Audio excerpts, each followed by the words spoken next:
Activision sucks. The H2M mod that was supposed to make a remastered Modern Warfare 2 multiplayer playable through MWR got its cease and desist letter yesterday and has now left the fan base like...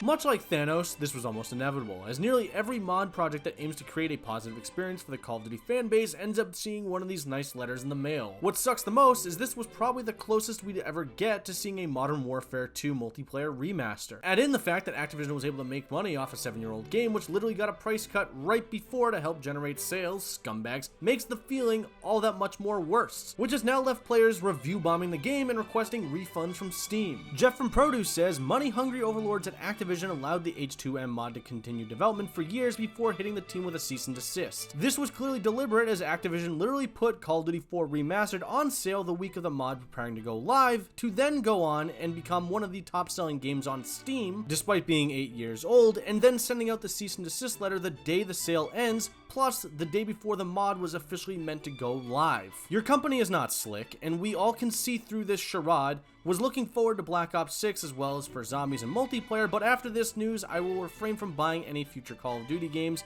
Kick rocks, Activision. We'll be praying for your downfall. D's Peanuts say, only bought this game for the mod, and the crap I had to do in order to get this base game to run was ridiculous. You shouldn't be selling a game that I need to boot up in safe mode just to turn off settings and then get it to run. Tagknife says, the effort Activision put into making sure you don't have fun in this game is the most effort ever. It's not worth the full price, multiplayer is unplayable, and every mod that comes out to fix it gets sued. Get that? The developers sue modders for trying to fix the game and won't fix it themselves. Isn't that ironic? Codhead says, Activision is probably the worst company for being out of touch with their fan base. Canceling H2M was a disgrace to the community and a massive fuck you to the community. Take a look at Fallout London and how much Bethesda and the Fallout franchises benefited from that, and Fallout London is far more of a copyright breach than H2M. You know it's bad when Activision is classed as grittier than Todd Howard. The policy does state you can request a refund within 14 days of purchase and have played less than 2 hours of the game.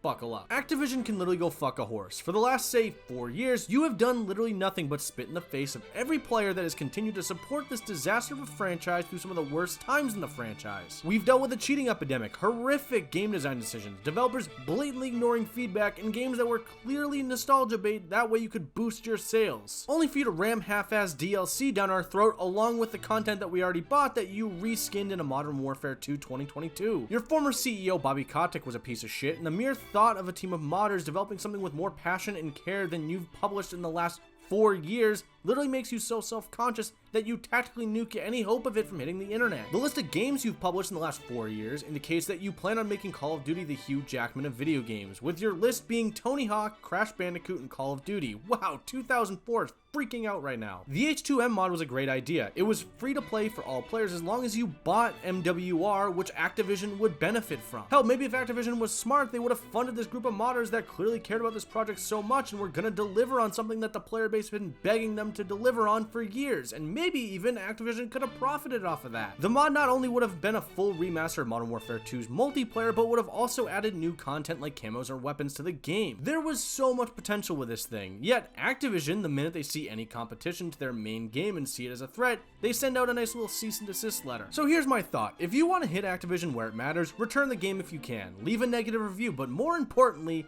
stop buying micro DLC, bundles, camos, battle passes. They are not worth your money. $20 for cosmetics and a loadout I can make blindfolded is absurd. If they don't care enough to make a game worth your hard-earned $70, or is even one that they clearly put together last minute, then stop giving them anything on top of that. They haven't cared about a good player experience, and shit, now they're gonna be committing to fixing the file size problems that they've had for 4 years? Activision can suck it. Again, this was all bound to happen, but I've seen other studios embrace modding communities, while Activision does everything in their power to push them away, even at the expense of some positivity in a community that is oftentimes negative. I wonder why. There are apparently ways to still play the mod though, but I'd probably be pretty careful because it's not coming from the official team, and while it was all bound to happen, it just doesn't make it right. Activision has shown time and time again they care more about the bottom dollar than they do the positive player experience, and that they don't want anything impacting their main game like Black Ops 6. And the minute a positive experience comes along, oh, come on!